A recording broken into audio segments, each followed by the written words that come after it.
दोस्तों, जो सऊदी अरब का कानून होता है वो बहुत ही अलग होता है। सभी अरब कंट्रियों का कानून एक ही तरह का होता है। दोस्तों, अगर वहाँ पर कोई जुर्म करता हुआ व्यक्ति पाया जाता है तो उसे ज़्यादातर अदालतों के चक्कर नहीं काटने पड़ते, उसे साथ के साथ ही सज़ा दे दी जाती है। छोटे छोटे जुर्मों की भी यहाँ पर बहुत बड़ी सज़ा सुनाई जाती है। एक भारत का नौजवान लड़का यहाँ पर अरब कंट्री सऊदी अरब में पहुँच जाता है और वहाँ पहुँचने के बाद वो कुछ ऐसा कर देता है जिसकी सज़ा शायद उसे मौत की मिलनी चाहिए थी, लेकिन वहाँ से वो किस तरह से बचकर वापस इंडिया आ जाता है। दोस्तों, बड़ी ही रोचक कहानी है। अगर आप लोग भी पूरी कहानी को सुनोगे तो एक बार आप भी सोचने के लिए मजबूर हो जाओगे। दोस्तों, आगे बढ़ने से पहले हमारी वही रिक्वेस्ट कि जो हमारे चैनल के साथ नए हैं कृपया करके चैनल को फॉलो कर ले, बेल आइकन को जरूर प्रेस करें। नमस्कार, जय हिंद। आप देख रहे हैं APH न्यूज़ राहुल रावत के साथ। दोस्तों, आज की जो हकीकत की घटना आपको बताने जा रहा हूँ, ये उत्तर प्रदेश का एक रहने वाला लड़का जिसका नाम गुलाम मोहम्मद होता है, जिसकी उम्र महज 24 साल होती है और साल 2011 का वाक़या होता है जब ये कामकाज करने के लिए दुबई में पहुंच जाता है, सऊदी अरब में। दोस्तों, वहाँ एक शेख के घर पर ये कामकाज करने लगता है। शेख की 4 पत्नियां होती हैं। जो सबसे बड़ी वाली पत्नी होती है उसके 4 बच्चे होते हैं। बाकी दूसरे नंबर की पत्नी होती है उसके 2 बच्चे होते हैं। तीसरे नंबर की पत्नी के भी 2 बच्चे होते हैं और जो चौथे नंबर की पत्नी होती है सबसे छोटी, उसकी उम्र महज 21 साल होती है, उसकी भी एक बच्ची होती है।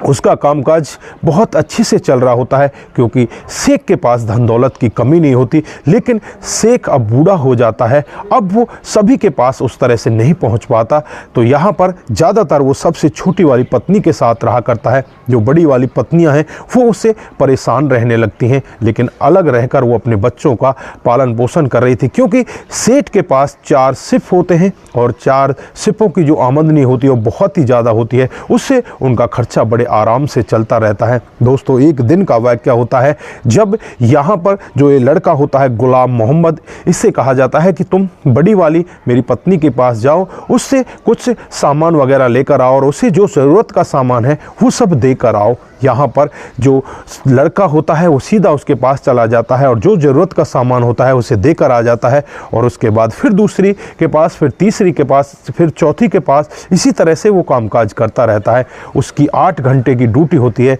लेकिन वो 16 घंटे तक काम करता, हालांकि काम के बदले उसे पैसे मिला करते। दोस्तों, इसी तरह से धीरे धीरे कामकाज चलने लगता है और एक दिन का वाक़या होता है जब सेठ जी इंडिया में आ जाते हैं और इंडिया में आकर वो कई दिन मुंबई में रुकते हैं और फिर यहीं से वो उस लड़के के पास जिसका नाम गुलाम मोहम्मद होता है, जो इनका नौकर होता है, उसके पास फ़ोन करते हैं और फ़ोन पर उससे यही कहते हैं कि तुम अपनी सबसे छोटी मालकिन के पास जाओ और उसके ज़रूरत के सामानों को उसे देकर वापस आ जाओ। दोस्तों, यहाँ पर गुलाम मोहम्मद सीधा वहाँ पर पहुँच जाता है और जब उस छोटी वाली मालकिन के दरवाजे पर पहुँचता है तो दरवाज़ा अंदर से खुल जाता है। तुरंत ही जो सामने नज़र पड़ती है वहाँ पर एक बहुत ही सुंदर औरत खड़ी दिखाई देती है जिसका नाम जन्नत होता है। दोस्तों, वाकई में ही वो जन्नत होती है, बहुत ही सुंदर स्त्री होती है जिसे देखकर गुलाम मोहम्मद बाहर ही रुक जाता है और यहाँ पर वो औरत उससे कहने लगती है कि अंदर आ जाओ गुलाम। तो यहाँ पर वो एकदम शौक में पड़ जाता है कि इसे मेरे नाम के बारे में कैसे पता, जबकि यहाँ पर शेख ने मना कर रखा था कि तुम्हें अंदर नहीं जाना है, ना ही किसी से अपने बारे में कोई बातचीत करनी है। फिर भी वो अंदाज़ा लगाता है शायद सेठ जी ने मेरा नाम बता दिया होगा। उसके बाद वो अंदर चला जाता है। जन्नत होती है अपने मुंह से बुरखे को हटा लेती है और वहाँ पर जब ये लड़का उसकी तरफ देखता है तो बस देखता ही रह जाता है और कहने लगता है कि मालकिन, आप क्या करने जा रही हो? तो यहाँ पर जो मालकिन होती है कहने लगती है कि अच्छा, तुम्हें अब ये दिखाई दे रहा है कि मैं क्या करने जा रही हूँ? तुम्हें नहीं पता तुमने क्या किया है? ये मोबाइल पर आप पूरी अपनी करतूतों को देख सकते हो। दोस्तों, यहाँ पर जो जन्नत होती है उसे मोबाइल में जो बड़ी वाली इसकी सबसे बड़ी जो जेठानी होती है उसका फ़ोटो और इसका फ़ोटो, उसके जो चैट्स होती हैं, सारा कुछ उसे दिखाती है। अब पता नहीं इसके पास वो कैसे आ गए। दोस्तों, उसके बाद जो जन्नत होती है इससे पूछने लगती है कि तुम मेरी बड़ी जेठानी के साथ क्या करते हो और उसके साथ किस तरह से रंगरलियाँ मनाते हो? क्या तुम मुझे बेवकूफ़ समझते हो? मुझे पता नहीं है क्या? तो यहाँ पर वो गुलाम टूट जाता है। अब जन्नत उससे पूछने लगती है कि तुम उसके साथ किस तरह से संबंधों में आए? तो यहाँ पर जो गुलाम होता है वो कहने लगता है कि आज से 1.5 साल पहले का वाक़या है, और जब मैं अपनी मालकिन को सामान देने के लिए जाता हूँ तो वहाँ पर वो मुझे रोती हुई नज़र आती है। मैं उससे कहने लगता हूँ कि आप मालकिन क्यों रो रही हो? तो वो कहने लगती है कि मैं रोऊँ ना तो क्या करूँ, मेरा पति है, लेकिन 6 साल से मुझे ये नहीं पता कि मेरा कोई पति भी है। अब यहाँ पर जो गुलाम होता है उसकी तरफ देखने लगता है, और जो यहाँ पर मालकिन होती है वो गुलाम की तरफ देखने लगती है और कहने लगती है कि गुलाम, क्या तुम मेरा एक काम करोगे? क्या मुझे मेरी ज़रूरत का सामान दोगे? तो यहाँ पर गुलाम कहता है कि मालकिन ऐसा कैसे हो सकता है? लेकिन जब मालकिन उसके गले लगती है तो गुलाम भी यहाँ पर पिघल जाता है और उसके साथ पहली बार संबंध बना लेता है। हालांकि उसकी जो बड़ी वाली लड़की होती है उसकी उम्र 15 साल होती है, गुलाम की उम्र लगभग 24 से 25 साल होती है। दोनों के बीच में संबंध बन जाता है। उसके बाद मोबाइल पर इन दोनों की चैटिंग होने लगती है। जो गुलाम होता है उसे अरबी भी आती है, क्योंकि उसका चाचा सऊदी अरब में बहुत पहले आया था और चाचा से उसने जो बेसिक अरबी होती है वो सीख ली है। उसके बाद वो यहाँ पर अरबी में उनसे बड़े आराम से बातचीत किया करता। उसके बाद धीरे धीरे इनके संबंध चलते रहते हैं और लगभग 1.5 साल तक इसी तरह के संबंध चलते हैं। यहाँ पर जो बड़ी वाली पत्नी होती है वो कहती है कि हमारा पति अय्यास है, वो इस तरह से औरतों के साथ संबंध बनाता है, हम चारों की चारों उससे दुखी हैं।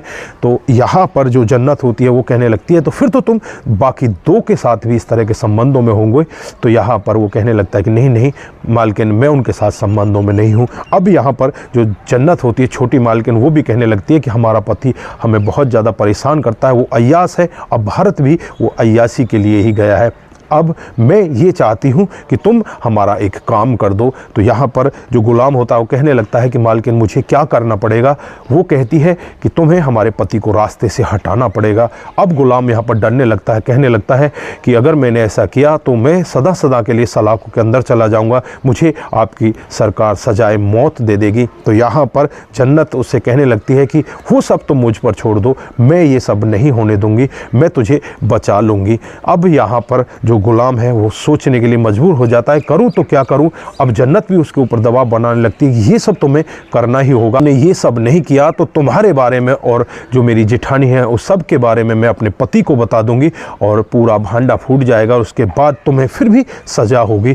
तो यहाँ पर वो घबराने लगता है कि ठीक है मैं तुम्हारा साथ दूंगा, लेकिन इस सब के लिए तुम्हें कहीं बाहर जाने की ज़रूरत नहीं। तुम्हारा पति बूढ़ा है और जैसे ही वो ऊपर छत पर चढ़े तो सीढ़ियों से उसे धक्का दे देना, वो नीचे आके अपने आप ही प्राण त्याग देगा, उसकी मौत हो जाएगी। ये सब प्लान वो बना ही रहे होते हैं। दोस्तों यहाँ पर जो शेख साहब होते हैं फिर इंडिया से आने के बाद वो मलेशिया चले जाते हैं और मलेशिया में अचानक ही होटल में उनकी हार्ट अटैक की वजह से मौत हो जाती है। अब यहाँ पर ना तो गुलाम को कुछ करना पड़ा, ना ही यहाँ पर उसकी पत्नी जन्नत को कुछ करना पड़ा, वो अपने आप ही मर जाता है। जब उसकी मौत के बारे में पता चलता है तो पता चलता है कि उस दिन उसके साथ होटल में 2 लड़कियां थी, उनके साथ वो इसी तरह के संबंधों में था। लेकिन यहाँ पर जो मौत का मुख्य कारण होता है वो शक्तिवर्धक गोलियां खाकर उनके साथ संबंध बना रहा था। उसने पावर की गोलियां ओवरडोज लेने की वजह से उसका हार्ट फेल हो गया, जिसकी वजह से उसकी मौत हो जाती है। दोस्तों यहाँ पर पत्नी बहुत ज़्यादा खुश होती है। कुछ दिन तक तो ये लड़का फिर यहीं पर रहने लगता है और कुछ दिन बीतने के बाद ये उनसे कहने लगता है कि 2.5 साल मुझे हो चुके हैं, मेरे माता पिता बीमार हैं और मैं चाहता हूं कि माता पिता को देखकर मैं इंडिया आ जाऊं। तो यहाँ पर जन्नत भी और जो सबसे बड़ी इसकी जो जेठानी होती है वो भी, जो बाकी और औरतें होती है, इसको काफ़ी सारा धन दौलत देती हैं, पैसा देती हैं और इससे कहती हैं कि तुम्हें वापस यहीं पर आना है, तुम वापस यहीं पर आ जाओ, तुम्हारी हम जीवन को बहुत अच्छे से बना देंगे। दोस्तों यहाँ पर जो गुलाम मोहम्मद होता है वो एक बार दिमाग में सोच लेता है कि यार तू इनके चंगुल से एक बार निकल जा, लेकिन दोबारा तू यहाँ पर कभी भी लौट के मत आना। होता भी ऐसा ही है। दोस्तों 2014 में ये वापस इंडिया आ जाता है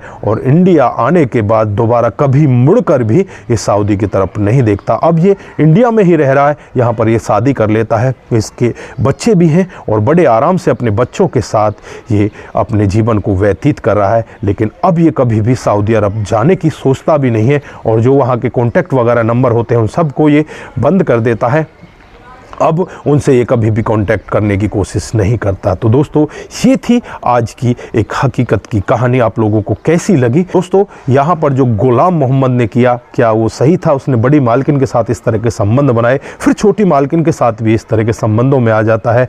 क्या वो शेख साहब सही कर रहे थे जो इस तरह से अय्यास थे और अय्यासी के चलते हुए उसके 3 सिप बिक जाते हैं, बस एक ही सिप उसका रह जाता है जिसकी लगभग 70 लाख महीने की आमदनी होती है। उस 70 लाख से ही इन सब का गुजारा हुआ करता था। यहाँ पर आपके जो भी विचार है एक बार कमेंट बॉक्स में जरूर दीजिएगा। अगर आप लोगों को ये कहानी अच्छी लगती है तो दोस्तों के साथ जरूर शेयर करके जाएं। दोस्तों आज के लिए बस इतना ही, फिर मिलते हैं किसी नए मोड के साथ। तब तक के लिए आप अपना ख्याल रखें, परिवार का ख्याल रखें, सतर्क रहें, सावधान रहें। नमस्कार, जय हिंद।